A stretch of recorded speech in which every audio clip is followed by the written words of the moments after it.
Hello, Margaret here from Botany Bay Imports. Today we'll be doing another session in Groomapedia talk. Today we've got Karen Swan joining us.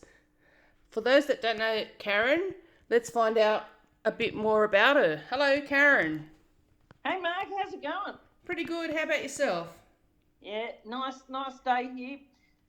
Managed to keep all the trees upright, so that's one thing. That's perfect. So, for those that don't know Karen, let's hear a bit about you, Karen. Who are you? Okay.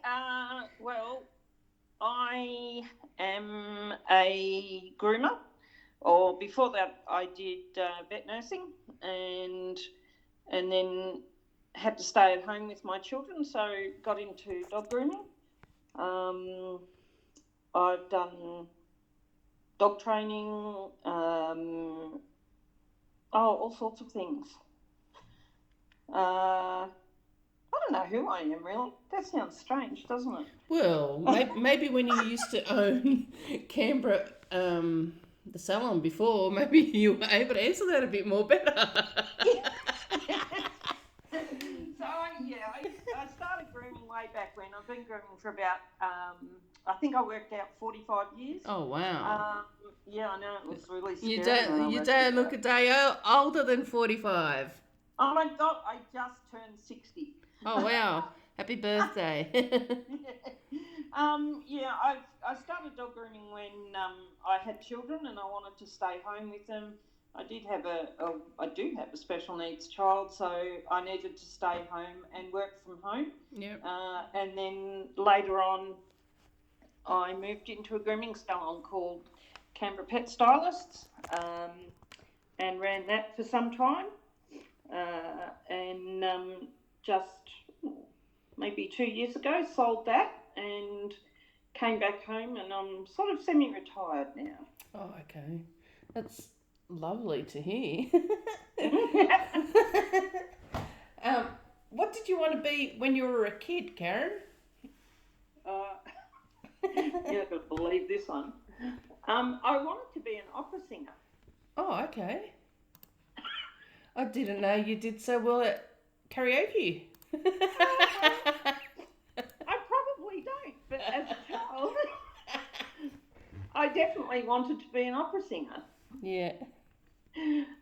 Didn't take that one up. Oh, didn't you? You didn't even try? I used to sing at school. Yeah. And I love singing. Yeah. But I've never done it as a profession type thing. I think the best I've done is karaoke at a PIAA. At Hawkesbury. Gathering. At Hawkesbury, were you there for that one? Yeah, more than likely, yes. I think I was there for all of them. I thought that was a good one when it was karaoke night. Yeah, no, it was really good. Yeah. It was good. Why did you become a groomer? Well, basically, when I was vet nursing, we used to have a lady come into the veterinary practice who had poodles, miniature poodles that were groomed immaculately. And one day I got game enough to ask her if she would show me how to do that. Yeah. And that was how it all started. I would go around to her place and we would groom poodles, and then I started getting a few clients that came to her house, and it started from there. Okay. And so you mentioned before that you worked for Canberra Pet Stylists, then obviously you just bought the business and took over? I started the business up. Oh, you started it. I was working from home.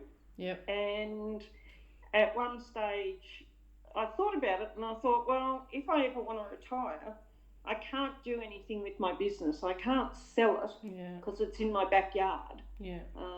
And so I wanted to be able to grow my business and then be able to sell it so that I could have at least a little bit of money, because as some groomers in the early days, I did not put any super. I didn't pay super. Yeah. So I had nothing to fall back on. Yeah.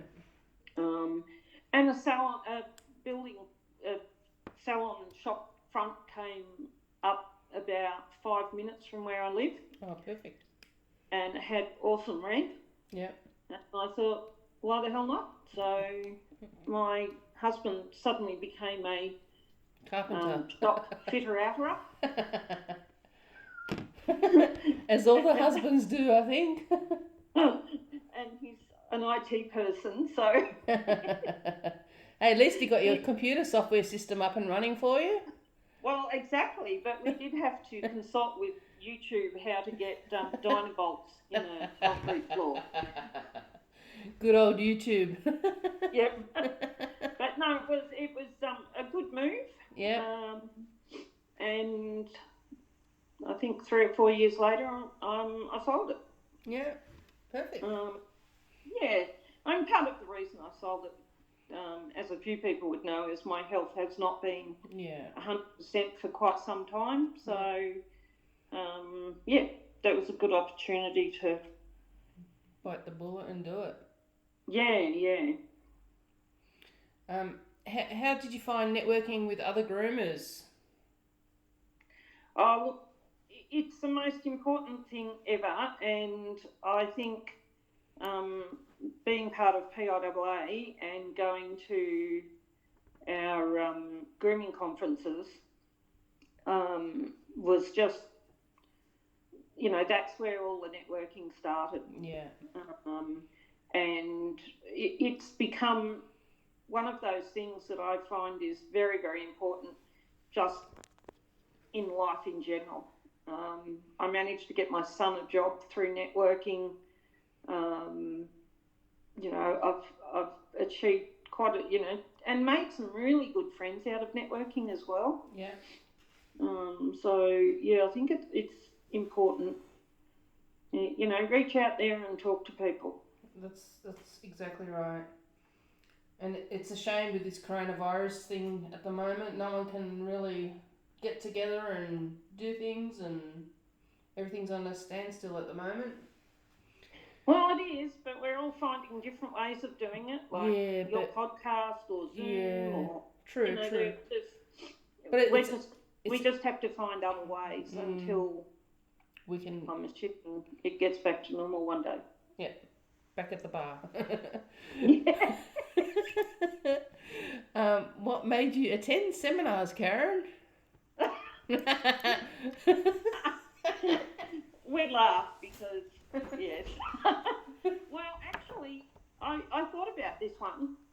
Many, many years ago, part of my learning how to groom was I rang up a groomer in Canberra that was the best groomer in Canberra. She was unbelievable.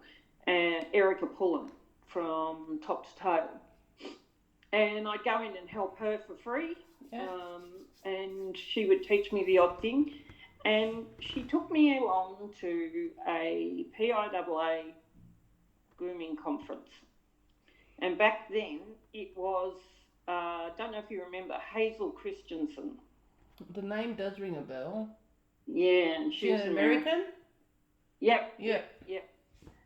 And I watched her groom a cocker, and she did a couple of other classes and things like that, and I was like, holy moly, this is just an entirely new world to me. Yeah. And I've been going to conferences ever since. I think if you don't go to conferences, you're doing yourself a massive disservice. Yeah. It's how you learn. And part of that was becoming PIAA director. Yes, which you did a great job at. Big learning curve on that one, but it was pretty awesome. Yeah. In between the stress. That's right. What are some of your achievements? Okay, so grooming-wise, I haven't really been in the ring a lot because of becoming PIAA director. Yeah. I couldn't compete anymore. But my biggest achievement was my very first grooming comp, Yeah. and that was in '04. And I went in there with a dog I didn't know that had 4 months worth of growth, which was a Scottie. And I came first in novice and runner-up groomer in show, which for my first show I thought was pretty good. Yeah.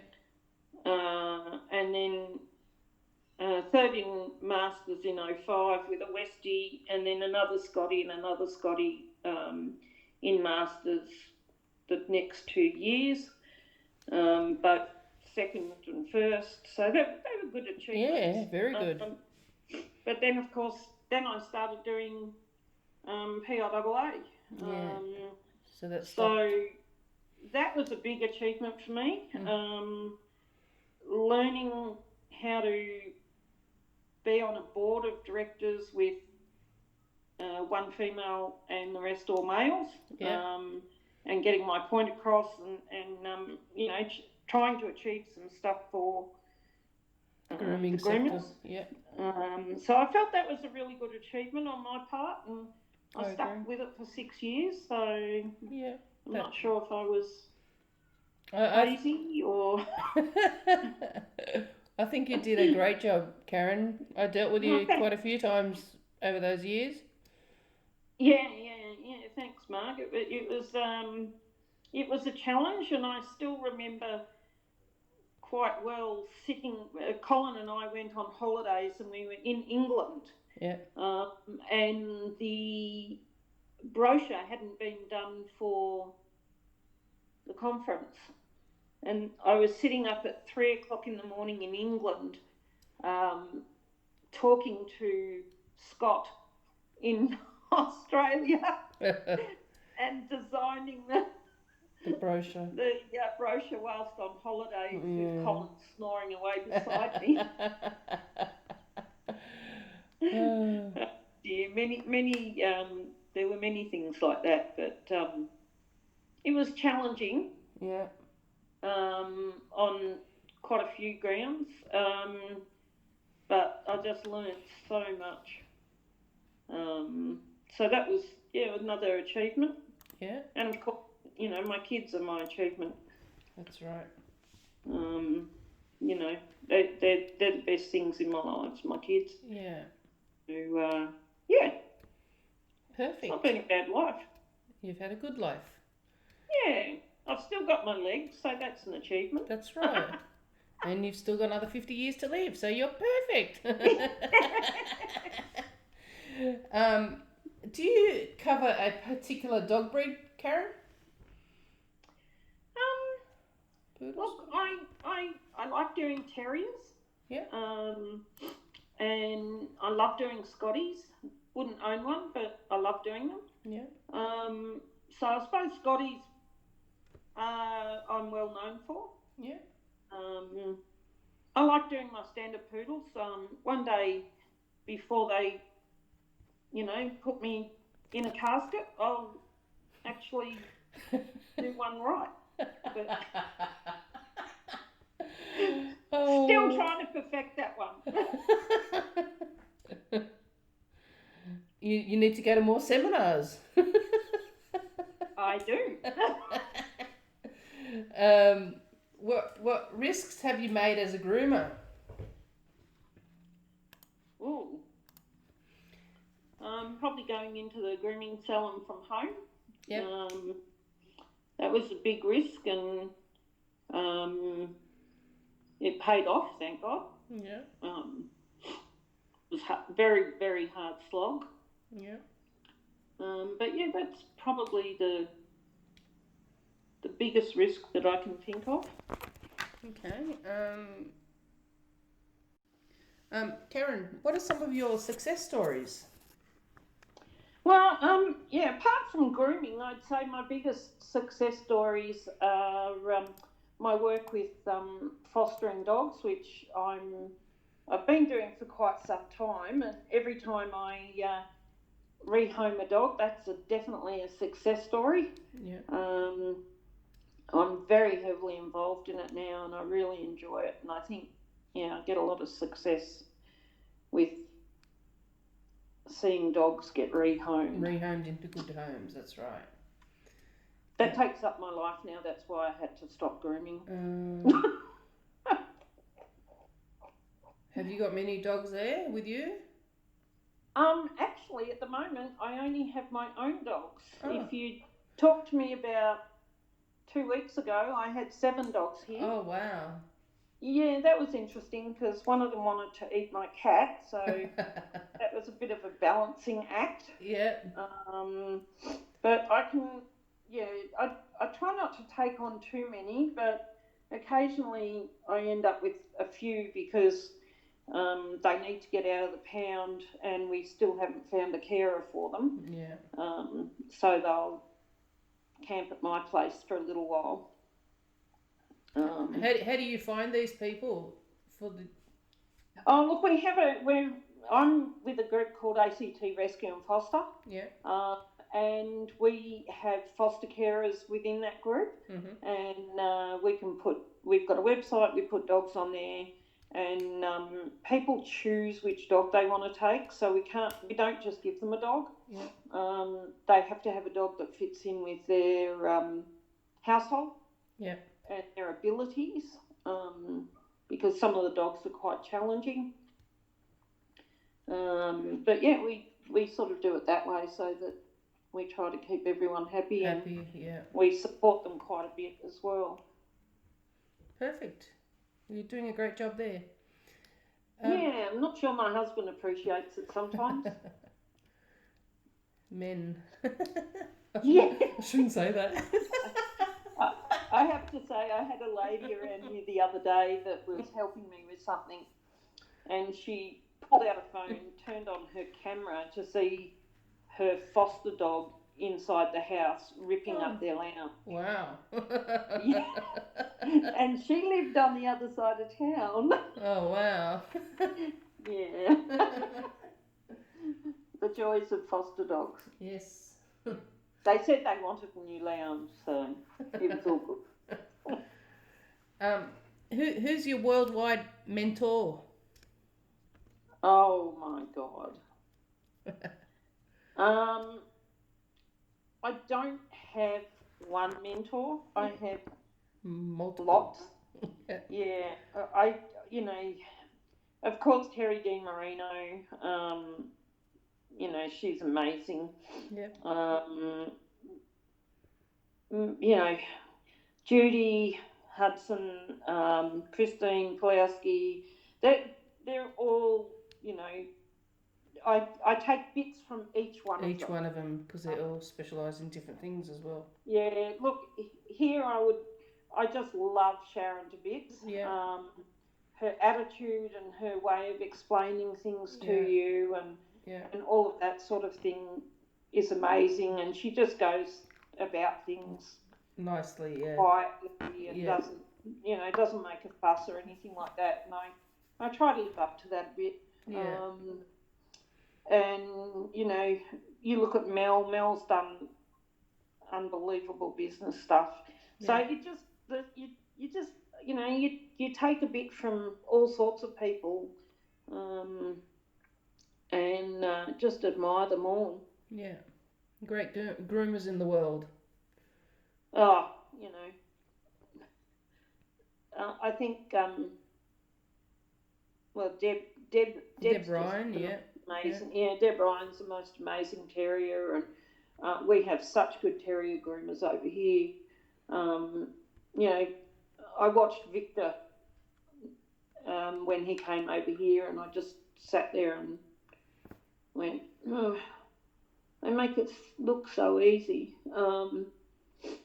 Scott Wasserman, another one. Oh, There's just so many that are fantastic. Yeah. You can't get enough of it, Mark. You just got to take all of them in. Yeah, that's right. And they've all got bits and pieces that, look at Judy and her attitude to life. I mean, that's just a great mentor to watch and listen and learn from. So many of them. I can't pick one. Sorry. Okay, that's okay. Thanks for mentioning quite a few. have you got any tips for any beginner groomers who are starting out? Go to conferences. When they're back. Yeah. Education. That's it. Just, surround yourself in education. Treat yourself as a professional. Yeah. Treat your business as a business, not a hobby. Yep. Make sure you've got those business plans. Make sure you've got all that the insurance, all of those sorts of things that get you a good start. And I suppose my other tip would be listen to those that have been in the industry for a very long time. Yeah. They've made mistakes, they've learnt from them, Yeah. and they can help you out. Perfectly said, Karen. With someone that's got 45 years of knowledge, why wouldn't anyone listen to you?